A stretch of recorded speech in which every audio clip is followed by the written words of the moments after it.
Army chief की वापसी हो गई। नया वजीर आजम कौन होगा, किस जमात से होगा, इस्टेब्लिशमेंट का या सियासतदान? इमरान खान का चैलेंज था, किसी ने कबूल क्यों नहीं किया? पाकिस्तान पर पाबंदी लग गई। तहरीक इंसाफ और इमरान खान के खिलाफ नफरत किसने फैलाई?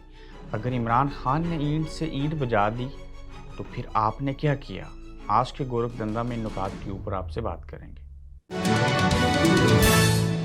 अस्सलाम वालेकुम, आप देख रहे हैं गोरखधंधा अबरार कुरैशी। आपसे महत्वपूर्ण आर्मी चीफ सिपाही सलार आसिम मुनीर साहब ईरान के दौरे से पाकिस्तान आज वापस पहुंच चुके हैं।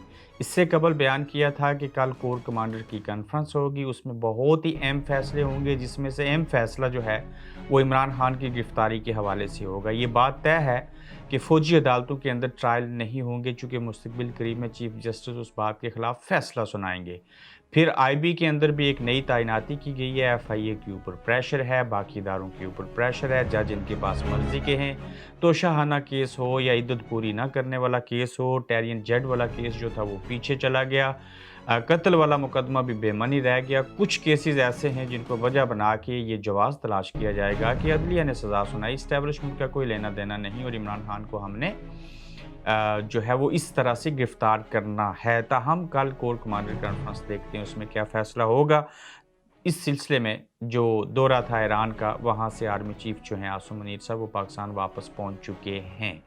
अब आगे देखिए कि निगरान वज़ीर-ए-आज़म कौन होगा, यानी कि करोड़पति कौन बनेगा। पहले तो दुबई में बोलियाँ लगीं, ज़रदारी साहब और नवाज़ शरीफ साहब किसी बात के ऊपर हतमी शक्ल इख्तियार नहीं कर रहे थे कि किस शख्स का नाम होना चाहिए। ताहम ये भी आपको बयान किया था कि मौजूदा इस्टेब्लिशमेंट, मौजूदा आर्मी चीफ ना तो आसिफ अली ज़रदारी और नवाज़ शरीफ साहब के ऊपर ट्रस्ट करते हैं और ना ही नवाज़ शरीफ और आसिफ अली ज़रदारी इंक्लूडेड इमरान खान इस्टेब्लिशमेंट के ऊपर जो है वो इतबार करते हैं। क्यों?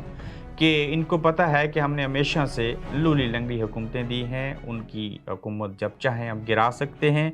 अभी इन इलेक्शन हुए नहीं, तहरीक इंसाफ को तोड़कर एक इस्तेकाम पाकिस्तान पार्टी बनाई गई, प्रेशर ग्रुप्स बनाए गए, प्रीवियस सेक्टर को तोड़ने की कोशिश की गई और ये वजूहात वो हैं जो आने वाले दिनों में इनके नताइज सामने आएंगे और पीपल्स पार्टी और नवाज शरीफ को इस बात का सख्ती से अंदाज़ा है कि ये हमारे खिलाफ प्रेशर ग्रुप बनाए गए हैं, भले तहरीक इंसाफ को तोड़ के ये हरकत की गई है। तो ऐसी सूरत हाल में ये फैसला हो गया है। ये आज की एक बड़ी खबर है कि जो नया वज़ीर आज़म होगा, जो निगरान वज़ीर आज़म होगा, वो एक सियासतदान होगा। मैं फिर से कहता हूँ कि नया वज़ीर आज़म एक सियासतदान होगा। उसके ऊपर पीपल्स पार्टी और नून लीग ने किसके ऊपर इत्तेफाक किया है और ये बात तय है कि इस्टेब्लिशमेंट की मर्ज़ी का बंदा कोई टेक्नोक्रेट, ब्यूरोक्रेट नहीं होगा।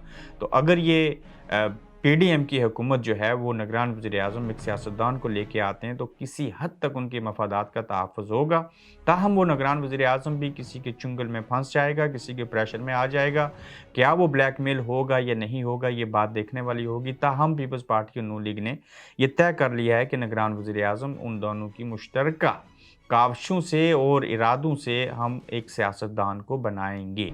अब ये चीज़ें आगे चल के कैसे इम्प्लीमेंट हो सकेंगी ये भी हम देखेंगे और उसके बावजूद निगरान वज़ीर-ए-आज़म ख़ासकर इस्टेब्लिशमेंट जो है वो अपनी मर्ज़ी से लगाना चाहती है। जिस तरह से उन्होंने केपीके में और पंजाब के अंदर भी अपने लोग जो थे उनको लगाया और उस तजर्बे को भी उन्होंने देख लिया कि ज़रदारी साहब के करीब कौन था और कौन किसकी बात मानता है।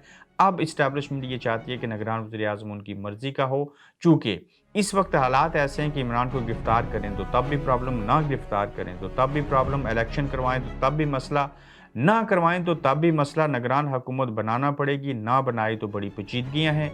अगर बना दी तो उसे एक्सटेंशन देना होगी, एक्सटेंशन दे दी तो तब भी प्रॉब्लम। इनको समझ नहीं आ रही कि जो तजर्बा हमने पीडीएम के ऊपर किया था वो नाकाम हो गया।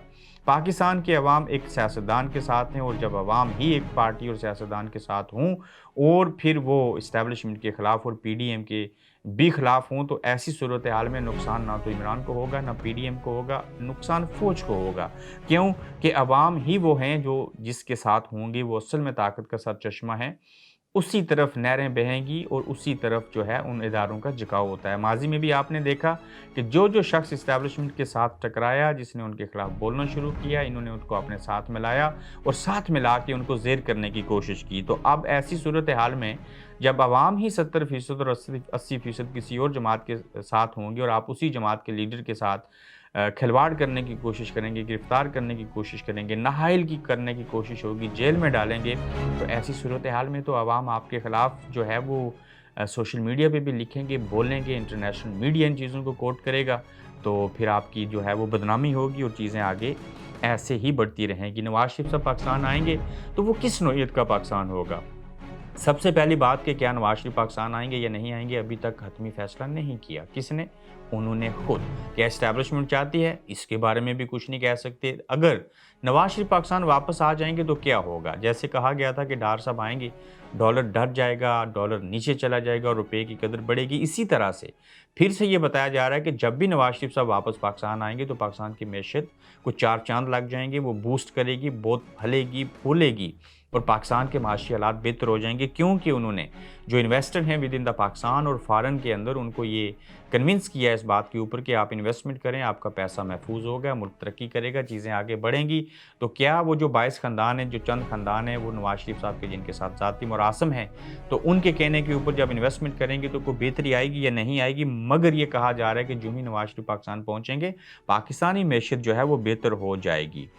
इमरान खान साहब ने चैलेंज किया था नवाज़ शरीफ साहब को कि मैं आपको चैलेंज करता हूं कि मैं जेल में भी हूं, मैं एक दिन की कैंपेन भी ना करूं, जिस हलके से आप इलेक्शन लड़ेंगे मैं वहीं से इलेक्शन लड़ूंगा, आपके खिलाफ लड़ूंगा और जीत के दिखाऊंगा। और इमरान खान का ये चैलेंज जो था, इसके ऊपर कोई मरियम नवाज़, किसी नून लीग के बंदे ने और खासकर नवाज़ शरीफ साहब ने कोई रद्द अमल नहीं दिया, कोई ट्वीट नहीं की, किसी सहाफ़ी ने सवाल नहीं पूछा और उनका चैलेंज इमरान खान का वहीं है। और उस चैलेंज का जो इलेक्शन में मुकाबला करना था, इमरान खान ने चैलेंज किया था, कोई जवाब नहीं दिया गया। क्या इमरान खान ने मुल्क की ईंट से ईंट बजाई? शहबाज शरीफ साहब हर तकरीर में इमरान खान के ऊपर नाम ना लिए बगैर कासिम के अब्बा ने जो है वो मुल्क की ईंट से ईंट बजा दी, उन्होंने बड़े खिलवाड़ किए। अलग बात है कि कोविड के दौर में भी 6.8% जीडीपी था, सारी चीज़ें बेहतर थीं और अगर इमरान खान ने ईंट से ईंट बजाई इस मुल्क की अपने दौरे हुकूमत के अंदर चंद सालों के अंदर, तो फिर आपसे सवाल ये है कि शहबाज शरीफ साहब आपने क्या किया? क्या आपने भी मुल्क की ईंट से ईंट नहीं बजाई? क्या आपने मुल्क की मैशत के साथ खिलवाड़ नहीं किया? क्या आप लोगों ने पिछले 14 महीने से पकड़-दकड़ करने के बजाय, केसेस बनाने के बजाय और क्या किया? इस्टेब्लिशमेंट ने और आपने मिल के सियासी अदम इस्तेकाम पैदा किया, जिससे माशी अदम इस्तेकाम पैदा हुआ। मुल्क जो है अपने पाँव पे खड़ा नहीं हो रहा। तो अगर इमरान खान के ऊपर आप इल्ज़ाम लगाते हैं कि उसने ईंट से ईंट बजा दी थी, तो आपने भी तो कोई कमी ना छोड़ी।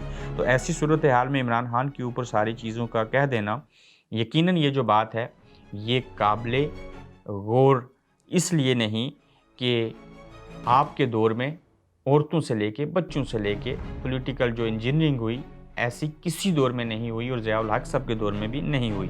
पाकिस्तान के ऊपर जर्मनी ने पाबंदी आयद की है, ये जो शान के मसाले नाम नहीं लेना चाहिए। जितनी भी कंपनियों के मसाला जात जो हैं, हम इसके ऊपर खुद भी तहकीक कर रहे हैं कि वो फ़हरिस्तें निकालें किन-किन मसाला जात के ऊपर तहकीक करने के बाद पाबंदी लगाई गई है, चूँकि यूके में भी ये लोग खाते हैं। तो पाबंदी जर्मनी ने इसलिए लगाई है कि ये जो पाकिस्तानी मसाला जात बैरूनी दुनिया में आते हैं, ये कैंसर पैदा करने के, इंसानों के अंदर कैंसर के मर्ज़ का मूजब बनते हैं। तो इस तरह से जर्मनी वो वाहिद मुल्क है जिसने पाकिस्तानी मसाला जात के ऊपर ये कदहन लगाकर पाबंदी आयद किया है कि आइंदा पाकिस्तान के मसाला जात इस मुल्क के अंदर नहीं आएंगे।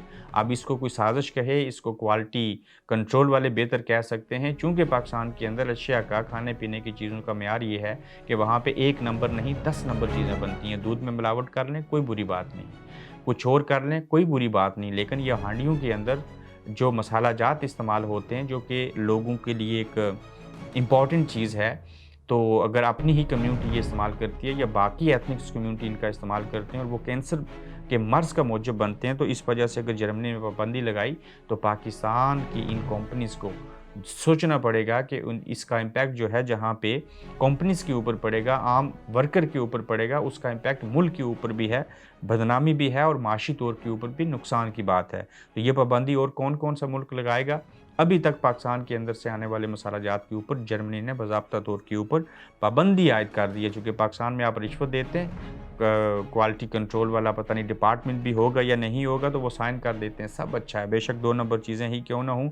यही वजह है कि पाकिस्तान जैसे मुल्क के अंदर पोलियो के कतरों से लेके हर चीज़ गोरखधंधा बनी है और लोगों की सेहत जो ख़राब है, आप देहातों के अंदर जो इवन सिगरेट हों, जो आम बच्चे जो स्वीटें खाते हैं, ये जो क्रिस्प वगैरह खाते हैं, वो 2 नंबर नहीं, वो 10 नंबर हैं और 1, 2, 3, 4 मेयार सेट किए हुए हैं, चूँकि एक तो लोगों की कुव्वत खरीद जवाब दे गई, दूसरा चेक एंड बैलेंस का सिस्टम कोई नहीं है, इदारों से रिश्वत ले ली जाती है। तो जिसके बाद पाकिस्तान के अंदर 30% से ज़ायद जो बीमारियाँ लोगों को लगती हैं, वो इस तरह के खाने खाने की वजह से जो हमारे बच्चे हैं, फिर जो जवान हैं, जो बूढ़े हैं, वो इस तरह की बीमारियों का शिकार हो जाते हैं। तो ये ममालिक जो हैं वो इस चीज़ के ऊपर कॉम्प्रोमाइज़ नहीं करते। यही वजह है कि उन्होंने तहकीक करने के बाद, टेस्ट करने के बाद ये बताया है कि लोगों को ये पाकिस्तानी मसाला जात खाने से कैंसर का मर्ज़ जो है वो लाहक हुआ। मीडिया में तहरीक-ए-इंसाफ और इमरान खान के खिलाफ नफ़रत कौन फैला रहा है और किसने फैलाई? ये एक इल्ज़ाम आयद किया गया है मुबैना तौर के ऊपर कि मरियम नवाज़ शरीफ साहिबा का जो मीडिया सेल है, उन्होंने इमरान खान के खिलाफ जो है और तहरीक-ए-इंसाफ के खिलाफ ज़्यादा नफ़रत फैलाई है और वो इस काम के पीछे शामिल-ए-हाल हैं। चूँकि जिसका भी मीडिया सेल हो, चाहे वो माज़ी में जहांगीर खान तरीन साहब का था, अब हाल में चाहे पीटीआई का है, चाहे वो नून लीग है, चाहे वो पीपल्स पार्टी है, ये सब एक-दूसरे के खिलाफ फेक खबरें, चीज़ें, पोस्टें बना के हम चूँकि कमेंट्स जब कभी-कभार टाइम मिले पढ़ते हैं, तो वहाँ से हमें समझ आ जाती है कि ये पोस्टर, ये अल्फ़ाज़ किसने कॉपी पेस्ट करके कहाँ से बनाए और ये किस सुराग से निकले। ये एस्टेब्लिशमेंट से लेके, सियासी पार्टियों से लेके, ये जो प्रोपेगेंडे शुरू होते हैं, ये जो कैंपेन शुरू की जाती है, सब के बारे में बाखूबी इल्म हो जाता है बतौर सहाफ़ी, लेकिन आम बंदे को समझ नहीं आती। मिसाल के तौर के ऊपर इसराइल के हवाले से जो बयान नवाज़ शरीफ ने उनके खिलाफ दिया, उन्होंने नवाज़ शरीफ के खिलाफ दिया और तासर ये दिया गया कि इमरान खान यहूदियों का एजेंट है, जिस वजह से यहूदियों का मुल्क इसराइल जो है वो पाकिस्तान के अंदर इंसानी हकूक़ की खिलाफ वर्जियाँ जो हुई तहरीक-ए-इंसाफ के लोगों को कुचलने के हवाले से, उसने आवाज़ उठाई। तो लिहाजा ये इमरान खान की फ़ेवर में बयान है और इमरान खान यहूदियों का एजेंट है, जबकि इमरान खान ने अमेरिका जैसे मुल्क में बैठ के उनके खिलाफ बातें की और सारा कुछ किया। अपना ख्याल रखिएगा, नई खबरों के साथ फिर आपसे मिलेंगे। आप देख रहे हैं गोरखधंधा अब्रार कुरैशी के साथ।